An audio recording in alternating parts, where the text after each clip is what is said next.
wonderful.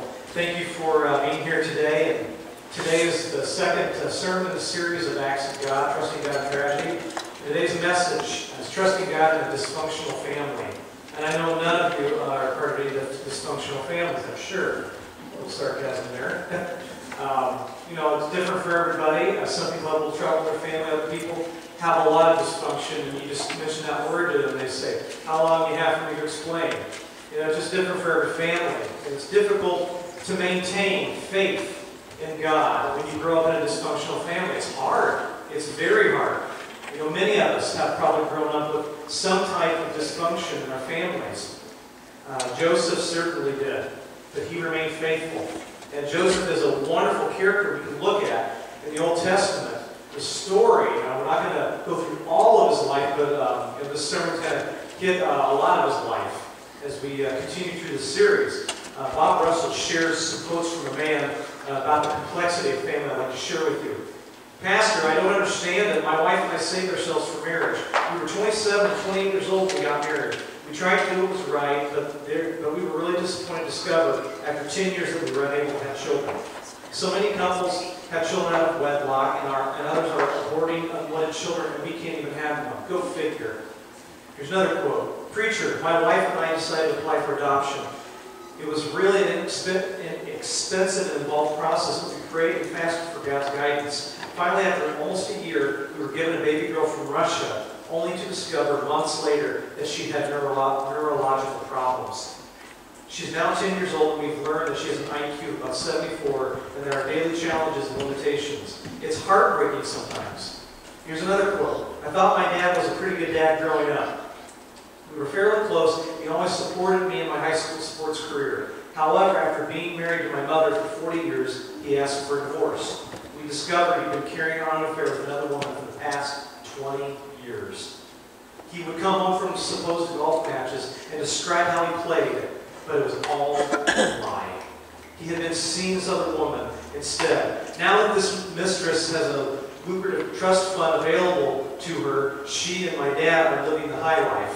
And my mother, a good Christian woman, was left alone and rejected." Here's another quote. "My mother has severe Alzheimer's and is just 69 years old.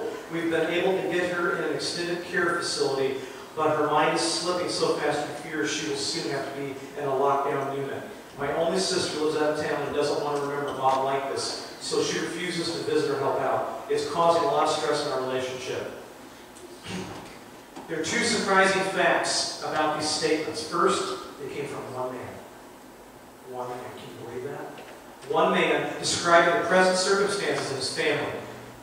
The second fact is he's 45 and he's still a dedicated, joyous Christian who is coping with the situation in a remarkable way. He admitted he has some questions to ask God when he gets to heaven.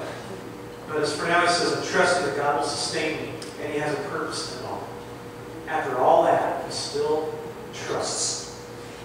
It's tough when trusting God in your family life is difficult. Why doesn't God answer our prayers for children, health, harmony, and contentment in the home? Why? Why doesn't he? Sometimes really good people have really bad problems at home. And it's not easy to explain why. 15 chapters of Genesis are devoted to Joseph's life. I'm going to read them all today. Just kidding. Although imperfect, although imperfect, he is an impressive example of a man who was very faithful in spite of continual hardships. And as I've been reading through the story of Joseph just little by little, I think, wow, it's amazing what he went through. Regardless of how much tragedy he experienced, Joseph kept trusting God until one day he was promoted to his second in command in Egypt, the most powerful nation of his day. It's a story with a relevant message for us to trusting God in the midst of tragedy. Joseph grew up in a dysfunctional family, which is a home where a lot of hurt is going on that produces a lack of respect and sense of disintegration. Say that 3 times fast. Or more simply defined, a home that isn't functioning as God intended. A home that's not functioning the way God wanted it to. God designed the home to be filled with security, love, and harmony, but a dysfunctional home has much insecurity, loneliness, and disunity. And as we look at Joseph, we see in in chapter 37. That's where we're going to be mostly today. And I'm just going to be sharing different, most of the scripture is just going to be going down through chapter 37, looking at the different things that happened with Joseph. Signs of family stress. Any family counselor reading the first paragraph of Genesis 37 would red flag several phrases of danger signs, sources of any tension in the home. And the first one is in verse 1. Jacob lived where his father had stayed. Young Joseph grew up in Haran, the land of eastern peoples. However, on the spur of the moment, Jacob moved back to Canaan, where he had grown up. Moving creates instability and stress for those children. Talk to a family that's moved and moved and moved and moved. It's tough on the kids. The older they get, it's tough on them. It's even tough on them at a young age. Why are we moving then? Why are we moving again? Why? It's hard. There can be some stress there. In verse 2 we read, Joseph, a young man of 17. Joseph, a young man of 17. There's another sign of stress. Teenagers and even compliant children often create tension in the home as they seek to establish their independence. He was young.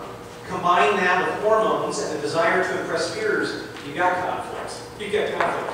Every kid goes through this process. You know, different pressures. Bob Russell shares this. I was a compliant child until I hit 14. And then I gave my parents a lot of grief for the next 3 years. They quit praying I'd be a preacher, just pray to wind up a believer, not throw my life away. When Jesus was 12, he perplexed his mom and dad by going to the temple and becoming engrossed in discussing God's word with the teachers of the law. Where'd he go? Where'd you go? You know, parents are like, where'd you go? Parents get scared when they can't find their kid, right? Yeah, it's like major, I know what that is like now. When you lose a child and you don't know where the child is. When he explained that he had been in his father's house, the Bible reports his parents didn't understand what he was saying to them. Imagine that. That describes the feeling of many or most parents of teenagers. They don't understand what they're saying to them. Huh? What? It's hard. The communication isn't there. Jesus was perfect, and yet there was some tension in the relationship there as he's trying to communicate with his mom and dad. In verse 2, we also read kind of another phrase that raises a flag. His father's wives. That can cause some stress. His father's wives in verse 2. Jacob fell in love with Rachel, who was beautiful, but her father substituted her for an older, less attractive sister, Leah, in the veiled wedding gown. Come on, Jacob. The next day, he explained to Jacob that it was their he explained it was their tribal custom for the older daughter to marry first. So he offered a package deal, 2 for 1. Thanks a lot. He could marry both girls for just 14 years of servitude. That's a long time. He had no option. From that moment on, the two sisters were fierce competitors. Jacob had 6 sons by Leah, 2 by Rachel, 4 others by their 2 personal servants. Whoa, that's a lot. That's crazy. Talk about a blended and complex family that agitated by competition and backbiting. Wow, I mean, that could be a reality show in itself. 2 queen bees can't coexist in the same hive. Jacob's 2 wives were intense rivals for attention. Can you imagine that family situation? Everyone deeply resented that Rachel was his favorite wife and the pecking order that existed for the offspring. Just resentment. The next stress factor here is, and it's found in verse 3.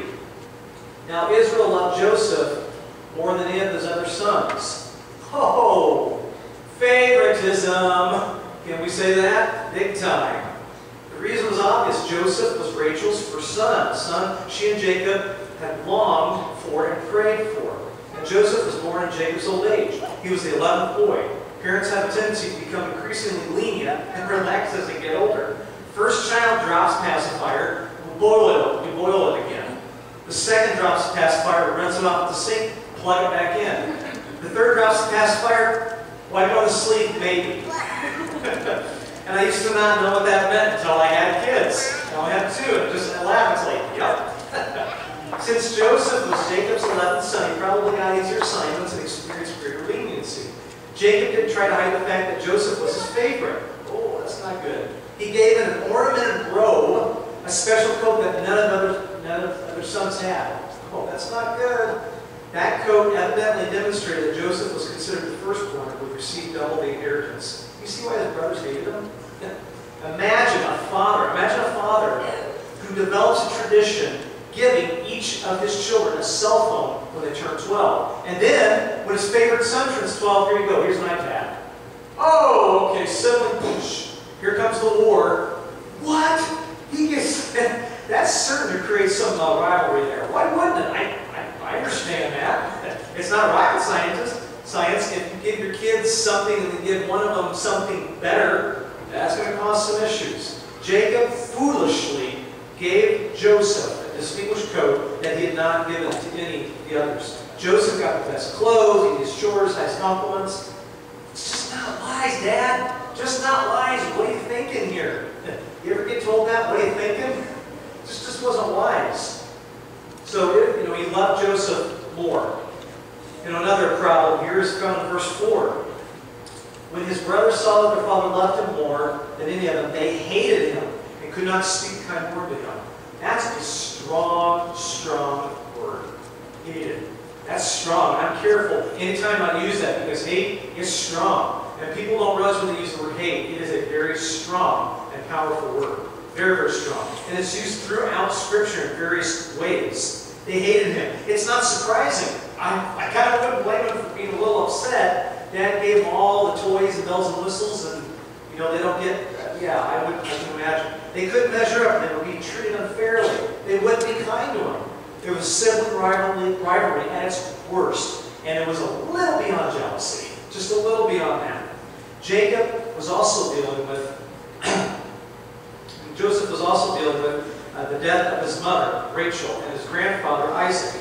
So he was experiencing grief, loneliness, and rejection. His father loved him, but no one else did. It was a family headed for disaster.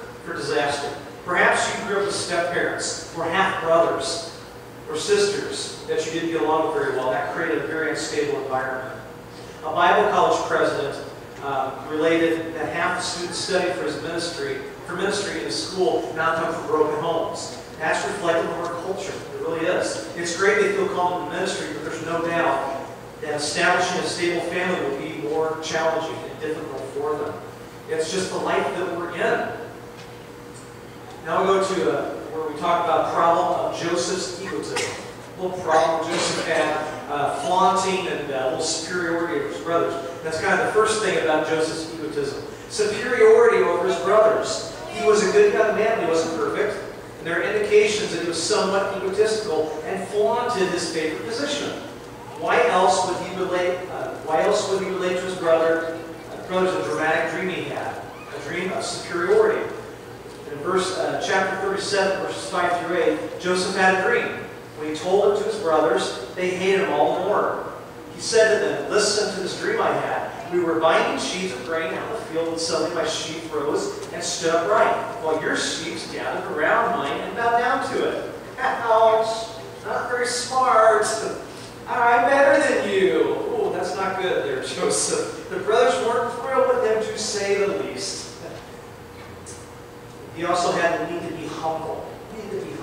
If God blesses you with a favored position, whether it's spiritually, whether it's financially, intellectually, don't be humble about it. Don't flaunt it. Hey, look what I got. Look what God did for me. Let others discover what you're good at and what you've been blessed with. Don't flaunt that. It's not humble at all. As if this wasn't bad enough, bragging on the first dream, he has a second dream. He continues to go. In verse 9. Verse 9 says, then he had another dream, and he told it to his brothers. Listen, he said, I had another dream, and this time the sun and moon and 11 stars were bowing down to me. Just keep digging it in, Joseph. Just keep rubbing it in. He wasn't making good choices. I can imagine him thinking, enough already. Enough. Brothers and sisters, do you ever say that to each other? Enough. Just stop. Stop pestering me. Stop rubbing it in. Of course you do that. It was probably their thinking. Maybe Joseph could imagine that anyone would disapprove of him, or that he would get on anybody's nerves. Maybe he took a little delight in antagonizing his brothers. Maybe. Siblings never do that. Bob Russell shares a humorous story about his two sons. He says, I took my two sons fishing. when they were 10 and 6 years old. I baited the hook for my younger son Phil, threw his line and handed the pole, and immediately he caught a fish. He yelled, "I got one, I got one!" Rusty, his older brother, said, "Way to go, Phil, way to go." I rebaited Phil's hook, and as soon as he threw it in the water, he screamed, "I got another one, I got another one!" Then Rusty came over and threw his line in the same spot, and almost immediately Phil caught a third. I got three, he boasted. You could just see Rusty's countenance fall. He asked, "Dad, would you bait my hook too?" Phil caught 5 fish in a row. And he said, "I got 5, Russ, how many you got? I got 5, how many you got?" Oh, you know where this is headed. You could almost see the steam coming out of Rusty's ears. Rusty was very angry with Phil, so I said, "Phil, be quiet. Don't say anything more. You're making your brother angry."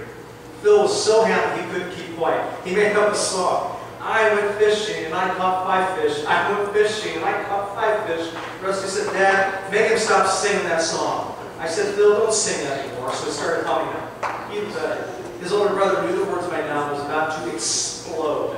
I said, "Phil, don't even hum that song." A minute later, I looked over and he bobbed his head to it, so Rusty could see. Rusty knew he was humming it deep down inside, and he was furious. He wanted to take those 5 fish and cram them down Phil's throat. Perhaps Joseph was being the same way with his brothers, flaunting a little bit. You know, "Oh, I wonder how mad I can make them. Hey guys, I went to sleep and I had a dream. Hey guys, I went to sleep and I had a dream. And guess what it was? You got down to me. Not smart, Joseph. Keep your mouth shut." His brothers hated him all the more because he was flaunting his dreams. And in verses 10 and 11 of Genesis 37, when he told his father as well as his brothers, his father rebuked him and said, "What is this dream you had? Will your mother and I and your brothers actually come and bow down to the ground before you?" His brothers were jealous of him, but his father kept the matter in mind. Just not smart. Not smart, flaunting it. And, you know, could we possibly see Jacob having some spiritual blindness in directing Joseph to do things? We probably could. Jacob, I think, had a little spiritual blindness. Was he blind to his other older son's potential for evil when he sent Joseph to look for them? "Hey, check on your brothers, see how they're doing." "Oh, think that's such a hot idea, dear Dad? Send your son into the wolf pack?" He certainly wasn't aware of the danger and hatred, because a few years before, the brothers had taken vengeance into their own hands by brutally murdering all the men of Shechem in retaliation for one of their clan violating their sister. That's pretty violent. That's pretty violent. Jacob told Joseph, "Go check and see how your brothers are doing." Why would he send his favorite son into harm's way? There's a warning here for parents and grandparents. Don't be naive and just assume your kids are going to do the right things. And don't just expect them to do bad things, but don't be naive. Be smart. Be very smart about what they're doing, where they're going, who they're hanging out with. Bob Russell's son Phil is now a sergeant in the police department, and he relates stories of naive parents who leave their teens at home for days and never suspect that they could have drunken, drug-infested parties and trash the place. When the police call, the parents' first response is to defend their children and accuse the police of overreacting. When they come home and see the undeniable evidence, they blame their children's peers, but seldom hold their own kids accountable. That's a problem. That's a problem. We turn to the book of Proverbs. We're going to jump on over to Proverbs here, chapter 22. Proverbs 22:15. Proverbs 22:15. Folly is bound up in the heart of a child, but the rod of discipline will drive it far from him. You know, children aren't perfect.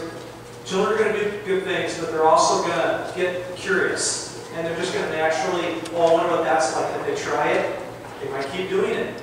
And while we can't shield them from everything, we need to be cautious and realize, check the rooms. Don't allow them maybe to have a cell phone with unlimited capabilities. Don't put a computer in them, shut the door, and trust them all the time. It's not to say make them feel like they're untrusted, but just say, "Hey, I care about you. I love you. I want the best for you." Be smart as a parent. We all have to be smart that way. Trust positive intentions, but check out the facts and be wise. Be wise about that. You know, Joseph had had some poor betrayal. He had some poor betrayal. His brothers plotted to kill him. It's not fun when your siblings are looking to kill you. Jacob naively sent Joseph to visit his violent brothers. The brothers saw him and said to each other, you turn back with me to Genesis 37, 19 through 20. Here comes that dreamer, they said to each other. Come, now let's kill him and throw him into one of the cisterns and say that a ferocious animal devoured him. Then we'll see what comes of his dreams. Here comes that know-it-all. Here he comes. Dogs in a pack are more dangerous than a dog by itself. People in a mob can and will resort to evil that they would never indulge in alone. They brag, dare, and taunt, while pride backs them into a corner to do dumb things. That happens to drunks in a bar, college students at parties, soldiers on the battlefield, strikers on a picket line, and angry fans at a ball game. The potential for evil is almost always intensified. Their groups are bigger and bigger. You feed off each other. You get each other riled up and mad. And it happens. The brothers plotted to kill Joseph. They were angry as a group. Well, God intervened for Joseph. Which is, an awesome thing. Only Reuben, the oldest, mildly protested against the treatment, but didn't have the courage to tell his siblings their plot was horribly wrong. He just suggested throw him and leave him in there so that his blood would be on their hands. Reuben was going to go back later and rescue him when his brothers weren't looking. When Joseph got to the camp, they ripped off the robe, tossed him into the dry cistern, and ignored his cries for help. How mean. They were hardened men as they sat down eating while their brother was in pain. Well, God did intervene for Joseph. He certainly did. In Genesis 37, verses 26 and 28. Judah said to his brothers, what will we gain if we kill our brother and cover up his blood? Come, let's sell him to the Ishmaelites and not lay our hands on him. After all, he is our brother and our own flesh and blood. His brothers agreed. So the Midianite merchants came by. His brothers pulled Joseph out of the cistern and sold him for 20 shekels of silver to the Ishmaelites, who took him to Egypt. It just so happened that some Ishmaelite traders came by at that moment. This is no coincidence, it is a God incident. And there are a number of those moments in the Bible that are God incidents in which the providence of God arranges events to accomplish His will. We never know what God is up to. We never do. Don't you wonder how many it just so happened moments occur in our lives that God has prearranged? It's amazing what He does. We could probably name a number of situations in our lives. God works and we go, wow, how did He do that? Seemingly chance encounters can result in marriage proposals, occupational changes, mission appointments, or other life-changing experiences. It's amazing what God can do. The last one we'll share with you here is Joseph became a slave. He did. He became a slave. It just so happened that while Joseph was in the pit, that some Ishmaelite traders came by. The Ishmaelites shackled the terrified Joseph and headed south. Meanwhile, his brothers ripped up that special coat, sprinkled some animal blood on it, took it home, and gave it to Dad. Naturally, Jacob thought he'd been devoured by a wild animal. He burst into tears and he grieved. He grieved horribly. Joseph was taken to Egypt, where he was auctioned off as a slave, purchased by a man named Potiphar, one of Pharaoh's officials, captain of his security guard. Joseph must have felt betrayed not only by his brothers, but by God. It was tough. The bottom had dropped out of his life. He went from favorite son to lowly slave one day. Wow, what a bad day. From sleeping on a feathery mattress to sleeping on a stone floor. From being free to being owned by a strict military officer. Joseph didn't understand. He couldn't figure it out. Why? He had no idea what was to come. He was devastated. And there was no explanation or hope of escape. But God was with him. The last passage I want to share with you is Genesis 39, verse 2. The Lord was with Joseph. He prospered. The Lord was with him the whole time. He was with him the whole time. And here is a lesson we can learn from Joseph's life. It's difficult to be faithful to God if you are reared in a dysfunctional home. But it's possible. It's absolutely possible. Maybe you grew up in an abusive, divisive, or unbelieving family. Those early impressions have left scars of insecurity, self-hatred, and doubt that aren't easy to overcome. We may feel we're locked in this life of failure and blame our parents for our imperfection. Well, it's my mom and dad's fault. Sometimes professional counseling is very helpful. Professional counseling isn't always a bad thing. I'm not going to go to some shrink and talk to them. Maybe we need that sometimes. Some people they need that, and they're there to help. They're not there to say, hey, you're messed up, you're a horrible person, but to help you through. You know, there comes a time to move on and experience forgiveness and grace by taking your eyes off the rearview mirror and looking in the windshield to see what's ahead in the future. Focusing on the present and the future. Joseph overcame a lot to become a faithful, noble servant of God, and we can succeed too, regardless of our dysfunctional family upbringing. You can overcome your disadvantaged past, and your children will rise up and call you blessed. The Heavenly Father's love is an everlasting love. Everlasting. It's the same yesterday, today, and forever. Always wonderful. The spiritual stability can bring incredible confidence and assurance to you. You can do all things through Christ who strengthens you, as Paul says. Did you grow up in a dysfunctional family? Is your family dysfunctional? Sometimes there's just nothing you can do about those things. But are you trusting God to help you through? Are you trusting God to help you pick up the pieces and to move on, and that He's there for you? Why does God allow this suffering? There's not always easy answers, but if we give it time and we talk to people and we're encouraged, we can realize, as Joseph did, that God is in control and He has amazing plans laid out for us. We just have to wait and trust. That's the hardest part. Waiting. I don't like waiting. Nobody likes waiting. But when we wait, as Joseph saw, wow, God really worked through this. I have no idea.